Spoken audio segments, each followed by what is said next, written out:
જામનગરમાં દરેડ ખોડિયાર માતાજીના મંદિર નજીક પાણીની લાઇન તૂટી સસોઈ ડેમની જ્ઞાનગંગા ફિલ્ટર પ્લાન્ટ તરફ આવતી લાઇનમાં ભંગાણ થયું। પાણીની લાઇનમાં ભંગાણ થતા ઉછળ્યા પાણીના ફુવારા।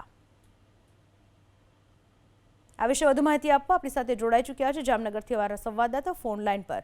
કઈ રીતે આ લાઇનમાં ભંગાણ ક્યારે થયું છે, કેટલા પાણીનો વેડફાટ, સમારકામની કોઈ કામગીરી શરૂ કરાઈ કે કેમ?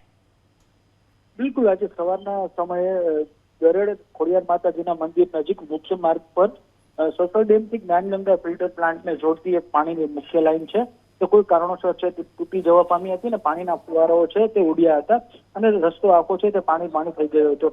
સમગ્ર મામલાની જાણ મહાનગરપાલિકાના વોટર વર્ક્સ વિભાગને થતા વોટર વર્ક્સ વિભાગ દ્વારા તાત્કાલિક આ પાણીનો વેડફાટ ન થાય તેના માટે સ્થળ પર પહોંચી અને જરૂરી કાર્યવાહી છે તે કરવામાં આવી રહી છે।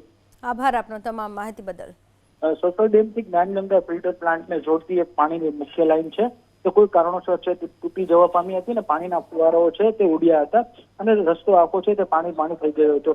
સમગ્ર મામલાની જાણ મહાનગરપાલિકાના વોટર વર્ક્સ વિભાગને થતા વોટર વર્ક્સ વિભાગ દ્વારા તાત્કાલિક આ પાણીનો વેડફાટ ન થાય તેના માટે સ્થળ પર પહોંચી અને જરૂરી કાર્યવાહી છે તે કરવામાં આવી રહી છે। આભાર આપનો તમામ માહિતી બદલ।